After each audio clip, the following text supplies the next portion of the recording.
wabarakatuh. Halo sahabat Peduli Hijrah Indonesia. Kembali lagi bersama saya Mas Al dalam program Podcastin Aja, podcast inspirasi hijrah. Kali ini Rumah Peduli Hijrah Indonesia kedatangan tamu, seorang wanita muda dari Karawang, seorang pengusaha wanita juga asal Karawang. Beliau adalah Wulan. Oke, nama lengkapnya Wulan. Wulandari. Wulan dari mana? Dari tadi di sini. Oh, dari tadi di sini ya. Oke. Saya panggilnya Wulan aja ya. Iya, Wulan. Tanpa aja. Hah? Tanpa aja. Tanpa aja Wulan. Teh Wulan. Teh Wulan ya, kan orang Bukan Karawang Teh Zisri ya. Bukan. Teh Wulan, gimana kabarnya? Alhamdulillah baik. Sehat, aktivitas selama pandemi lancar, aman, lancar, terkendali. sentosa gitu. Lancar jaya, iya. Oke. Sekarang aktivitasnya setelah lulus kuliah apa nih? Sekarang jadi IRT sih ya, yes pasti ya. Iya. Jadi IRT sama adalah bisnis kecil-kecilan. Kecil-kecilan yang insya Allah akan besar-besaran nanti. Amin. Oke. Iya. Kita kan udah lama kenal ya semenjak kuliah ya. Oh gitu ya? Iya, anggap aja iya gitu. Anggap aja iya. Kuliah 4 tahun, jurusan ilmu komunikasi. Tapi setelah lulus tidak memutuskan untuk langsung kerja di perusahaan, tapi menikah dan bikin bisnis. Nah, kalau boleh sharing nih ke teman-teman, apa alasan dari Teh Wulan sendiri untuk mengambil jalur kehidupan seperti ini? Bukan jalur kehidupan Apa ya, kayak apa ya disebutnya? udah pilihan hidup. Udah pilihan hidup sepertinya. Oke, pilihan gitu. hidup yang seperti ini nih. Kan rata-rata nih kalau kayak teman-teman kita gitu yang udah lulus ya kerja ngelamar di perusahaan yang ada di Karawang, di industri-industri, tapi Teh Wulan sendiri mengambil pilihan hidup yang berbeda. Iya, pilihan hidup. Sebenarnya bukan oh kenapa ya nggak kerja, padahal udah capek-capek kuliah, bayar mahal-mahal kok. Karena, after udah kelulusan gitu ya, kan. tahu juga oh, nikah gitu. Perjuangannya dirimu gitu kan. Iya, kuliah gitu. sambil kerja zaman dulu kan. Iya, yang datang selalu telat ya. Tapi setelah lulus ternyata malah berbisnis dan menjadi ibu rumah tangga. Kenapa ya nggak kerja? Kenapa harus langsung nikah? Udah pilihan hidupnya seperti itu, ketemu jodoh, Iya. pas banget ya emang mau wisuda dan Betul. nikah itu nggak lama kalau nggak salah dari wisuda. Iya. Ya udah pilihan hidup karena gini, suami menyuruh tidak bekerja, ya sebagai istri ya, Iya, sebagai sebagai istri gitu, ya mengikuti kata suami gitu. Betul. Karena gini, kalau untuk saya sendiri ya, Iya. apapun yang suami bilang, kalau seandainya ada reason yang menurut saya masuk akal, Alasan yang masuk akal. nah Oke. akan saya turuti. Karena gini, balik lagi, ya istri ya menuruti suami. Tapi bukan berarti kita nggak punya option ya, Betul. kita nggak punya keinginan dan kita nggak punya cita-cita. Tapi kita compare lagi, apa yang kita inginkan sesuai nggak ini sama yang suami inginkan. Betul. Gitu. Alasan suami bener nggak ya buat kita, Iya. buat rumah tangga kita gitu. Saya bukan berarti meninggalkan keinginan dan cita-cita saya dan menjadi IRT, enggak. Betul. Lantas dari jadi IRT bukan berarti kayak saya harus mengejar karir kerja di orang. Betul. Tapi saya harus mengembangkan karir mengembangkan karir saya sendiri. Dalam arti gini. Saya punya kemauan, saya punya keinginan, saya pengen membantu orang-orang sekitar, Iya. perekonomian orang-orang sekitar, itu dari saya gitu. Oke. Oh, jadi ada motivasi untuk membuka peluang kerja ya daripada kerja dia sama orang, mendingan kita buka peluang kerja baru untuk orang lain. Nah, itu jadi acuan saya. Betul. Maksudnya gini, saya selalu berkeinginan, bercita-cita gimana ya caranya kita untuk membantu orang lain. Betul. Gimana ya caranya kita untuk membantu perekonomian orang lain. Betul. Gitu. Ada kalanya naluri kita itu gini. Lu pernah nggak sih lewat ketika lu jalan-jalan terus ada nemu seseorang yang minta-minta gitu. Iya. Lu kan ada ya Allah kok bisa ya gitu. Iya, ada apa gitu dari kok bisa latar seperti belakangnya. itu, atau enggak ada seorang istilah harus kerja banting tulang, keluar dari rumahnya untuk menghidupi ekonomi. Ketika kita bisa membantu, kenapa enggak gitu? Oh iya. Oke. Iya nggak sih? Oke, iya betul. Gue paham maksud lo kan.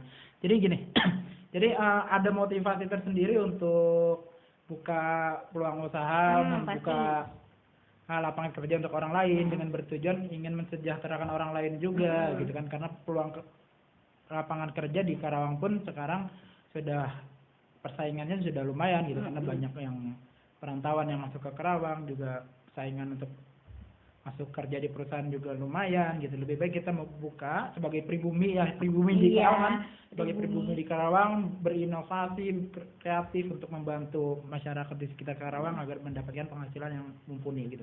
Nah, sekarang pertanyaannya, boleh dong diceritain punya unit bisnis apa aja di Karawang nih, di sharing-sharing ke sahabat peduli hijrah Indonesia. Bisnis apa aja? Sebenarnya nggak ada yang bisa di-sharing karena gini. Nggak ada yang bisa di-sharing? Iya, karena masih kecil ya gitu. Ya insya Allah kan siapa tahu bisa membesar dengan di-sharing seperti ini kan.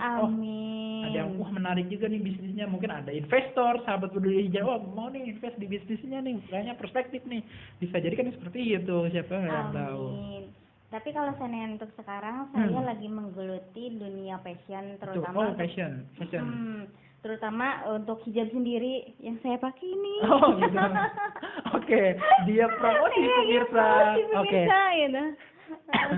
Yang saya pakai ini hijab berarti ya, hijab ya, untuk sementara hijab masih banyak, maksudnya masih di fashion juga. Banyak yang ingin dikeluarkan, tapi masih ada sedikit problem-problem yang kita harus laluin. Mungkin ada ya, pasti semuanya kan pasti butuh proses. Butuh proses. Karena proses itu kan harus kita lalui, susah apapun. Iya betul. Karena proses itu kan ibarat kita untuk mencapai tujuan ya kan, ada kita melewati jalanannya, kita lewati pemandangannya, kita lewati bebatuannya yang harus kita lalui untuk mencapai tujuan. Dan itu merupakan suatu kenikmatan tersendiri sebenarnya ya untuk mencapai suatu tujuan kita. Iya, yang selalu saya sharing kan, kenapa saya pengen membantu ya. Intinya gini, saya tidak berjanji untuk memberikan uang yang lebih untuk sekarang. Tapi sekarang kan saya bisnis hijab walaupun kecil-kecilan, pengen mengajak teman-teman, lingkungan sekitar, saudara-saudara untuk ya udah yuk kita jualan gitu. Iya. Kalian tanpa harus modal besar. Jangankan modal besar, tanpa harus keluarin modal. Tanpa modal justru ya. Tanpa modal. Nah, tanpa keluar, tapi kalian udah dapat duit istilahnya gitu ya. Iya, rebahan kerja sambil rebahan tapi dapat duit istilahnya. Tapi dapat transferan. Iya, gitu. Iya. Istilahnya kan zaman milenial sekarang kan males banget kemana-mana. Tapi pengen dapat duit. Nah, begitu. Sekarang kita backstory dulu, kita mundur ke beberapa waktu lampau kan. Kita tahu zaman kuliahnya Teh Wulan sendiri seperti apa gitu kan. Dan itu yang menarik dari sini adalah sesuatu prosesnya ya. Gue bilang prosesnya, alasan Teh Wulan sendiri untuk memutuskan buka usaha hijab dari yang awalnya pegawai kantoran gitu. Terus sampai memutuskan untuk ibaratnya berhijrah gitu kan, hijrah ekonomi juga, hijrah secara spiritual juga. Nah, itu yang menjadi motivasinya secara apa ya, ibaratnya secara personal tuh apa gitu, mungkin yang bisa di-share. Hijrah spiritual yang kayak gimana dulu nih? Ya, hijrah spiritual dalam artian mungkin ya kita zaman dulu ya sama-sama punya masa lalu yang bisa dibilang nggak terlalu baik juga gitu ya. Dan kita memutuskan untuk berproses memperbaiki diri gitu kan. Dalam artian kita memperbaiki kualitas diri kita, memperbaiki kualitas ibadah kita, semakin mendekatkan diri kepada Allah. Berarti kan ada backstory-nya, ada cerita di balik itu kan pastinya. Nah, itu apa yang bisa menjadi alasannya ya kita untuk tahu sendirilah dulu ya gitu. Ya bisa diceritain dulunya kayak gimana, nggak perlu diceritain kayak gimana dulu ya. Gitu. Yang penting sekarang dan kita paham prosesnya, itu yang bisa menjadi inspirasi untuk teman-teman. Prosesnya cukup lumayan panjang karena suatu proses itu butuh kesabaran. Betul. Karena sebenarnya prosesnya itu Alhamdulillahnya after nikah kali ya. After nikah Karena juga. dapat suami yang membimbing, alhamdulillah. Oke. Alhamdulillah kayak sekarang lebih mengenal Allah aja, lebih dekat dengan Allah, Oke. dengan Maha Pencipta. Kayak gue selalu berpikir gini, apa yang kalau seandainya apa yang kita rasain, Allah juga merasakan gitu. Oke, ya. Terutama soal ekonomi. Hmm. Kayak kalau seandainya kita terus-terus ngejar ekonomi, Iya. kita lupa dengan Allah, akhirat, dan dengan akhirat akhirat. juga, Kayak betul. kalau seandainya kita nih kerja keras, tapi kita lupa nih bagaimana caranya menikmati hidup. Oke. Ya, yang kita pikirkan kita pengen beli sesuatu. Iya. Tapi kita nggak bisa menikmati Nah, itu. itu. Gimana caranya? Misal, oke, aku saving nih terus aja. Iya. Sampai nanti nih terkumpul mau gue beliin mobil misalkan. Oke. Misalkan. Iya. Ada yang tahu nggak 1 jam ke depan mau ngapain? Hmm. 1 minggu ke depan kita masih ada nggak? Iya, nggak ada yang tahu. Nggak ada yang tahu. Nah, dari situ gue selalu berusaha apapun yang gue dapat, gue harus menikmati. Oke. Gitu. Apapun itu, sekecil apapun itu, sebesar apapun itu harus bisa kita nikmati ya. Karena justru dengan kita bisa menikmatinya itu justru disitulah keberkahannya. Nah, Gitu. itu. Karena banyak juga ya teman-teman yang mungkin yang hartanya bergelimang, banyak kaya raya tapi nggak ada waktu untuk menikmati kekayaannya itu. Gitu Nah, ya. itu. Sekecil apapun kalau seandainya kita menikmati dan bersyukur, Masya Allah kayak Iya. gimana ya? Ya di situlah keberkahan Iya, Allah. gimana ya rasanya? Iya. Kayak dulu lah tahu sendiri ya, gue Iya. berangkat pagi, pulang Iya. sore, langsung Pulang sore, kejar langsung masuk kuliah. kuliah. Kuliah kan udah Udah, iya. Aduh. udah semrawut, udah pelajaran juga ada ketinggalan ya, sampai sebegitunya. Iya. Tapi sekarang yang istilahnya ya, yang suami yang kerja yang istilahnya dengan penghasilan suami aja yang maaf ya mungkin jauh mungkin dari pekerja PT atau lain. Iya. Tapi ketika gue apa ya menerima semua itu ikhlas, ya udah jalanin Dan jalanin. aja kayak air mengalir aja. Enggak, istilahnya gini ya, kita pernah merasakan hal di mana apa ya ekonomi rendah dalam arti oke, uang habis gitu pertengahan bulan, pasti orang-orang nikah akan nggak cuma aku, mungkin semuanya ada yang merasakan. Iya. Bukan mungkin nggak semuanya pernah merasakan di mana ini uang gajian akhir pertengahan bulan udah habis. Iya. Oh, ini uang gajian cuma lewat doang. Iya. Adalah yang Iya, kayak ada gitu. kayak gitu. Ada yang bahkan lebih parah dari itu juga ada. Gitu. Ya gitu. Tapi gue ngerasain cuman bilang sama suami, ini uang gajian udah habis loh pertengahan. Iya. Tapi ketika habis ngomong itu, malamnya Mas dinner keluar. Oh, ada. Nah, karena gini, gue nggak pernah dijadikan beban, nggak dijadikan ini harus kayak gimana ya gitu. Ini harus gini. Karena gini, prinsip gue harus punya saving gitu. Oh, ada tabungan juga berarti ya. Karena sebelum nikah ada tabungan yang gue selalu prinsip gini, kemanapun harus punya bawa duit dan hidup kayak gimana pun harus punya saving sedikit apa sih bahasanya ya? Sedikit. Walaupun sedikit tapi harus punya gitu. Yang penting ada. Nah, gitu, yang penting dana ada darurat atau suatu kebutuhan tertentu. Gitu. Karena apa? Kita nggak ada yang tahu hidup ke depan kayak gimana, seminggu, sehari, terus sebulannya. Oke, kita bergantung punya orang tua, tapi kan nggak selamanya kita harus minta sama orang tua. Oke, betul. Dan nggak ada yang tahu orang tua pas saat itu ada atau enggaknya, gitu. Oke. Yang satu hal yang menarik nih dari Ulan yang gue pahami ya dari tadi, dia selalu berbicara bagaimana ke depannya, bagaimana nanti ke depannya. Ini suatu pemikiran yang bisa dibilang futuristik, dalam artian dia memikirkannya jangka panjang gitu, nggak memikirkan tentang apa yang akan terjadi di masa yang udah terjadi di masa lalu ataupun apa yang sedang terjadi sekarang, tapi dia merencanakan ya, dalam artian mempersiapkan segala sesuatunya gitu untuk kedepannya gimana. Nah, pertanyaannya adalah saat ini punya rencana apa untuk di masa depan? mungkin 5 tahun yang akan datang, punya rencana apa untuk 5 tahun yang akan datang? Dalam hidup pengen Ya, dalam punya hidup. baby ya. Dalam punya baby itu yang pertama. Oke, dikaruniai baby ya udah. Iya gitu kan. Amin, amin. Amin Kita ya doain. Allah gitu kan. Terus dalam ekonomi, dalam bisnis atau apa? Dalam ekonomi pasti masih banyak rencana-rencana yang ingin direalisasikan. Oke. Banyak banget. Ya itu namanya sifat manusia ya, kadang males Banyak. aja. Oh iya banyak. Banyak banget nih kayak rencana-rencana sampai di banyak banget. Iya. Tapi actionnya belum. Ini harus kayak gimana ya? Gitu. Oh, actionnya. Iya, ini harus seperti apa ya? Karena kayak gini. Kadang gue tuh suka merasa, gue ini harus kayak gimana ya? Butuh partner nih gitu. Oke. Harus kayak gini nih gitu. Oke. Coba kalau ada partner nih gitu kan. Oke, berarti Karena kan sekarang udah punya partner hidup juga kan? iya. Jadi solusi itu insya Allah udah teratasi itu. Nah, amin. Karena gue selalu bilang ke suami gini, kamu nggak akan selamanya kerja di orang gitu. Oke, betul.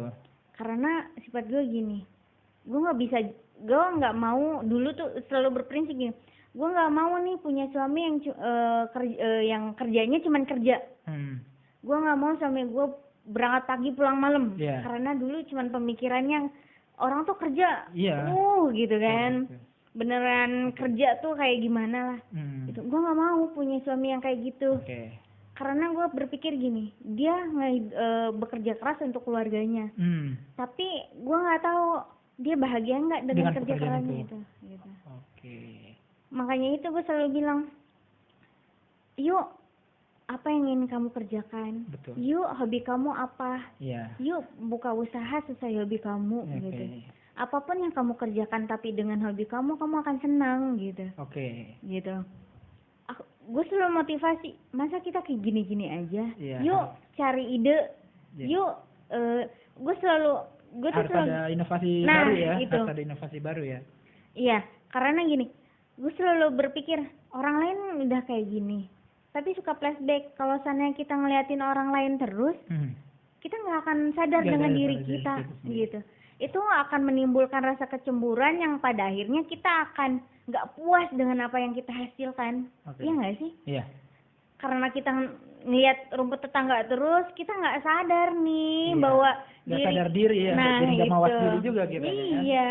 Jadi kitanya juga nggak ada. Ya udah jadinya kita gitu-gitu aja kan. Kalau kita nggak sadar diri ya kita bakal stuck dan nggak ada perkembangan yang lebih baik lagi. Terutama gue pengen nyiptain passion lebih banyak, apapun dikeluarkan, kayak misalkan sekarang kan hijab, pasti kan nanti ada gamis dan macam-macamnya, Oh, iya. fashion cowok juga, Oke. suami juga kan masih ada kayak project-project yang akan datang, yang Oke. ingin dia kembangkan, masih Iya. banyak sih, tapi ya cuman belum terrealisasi, mungkin Iya. coming soon.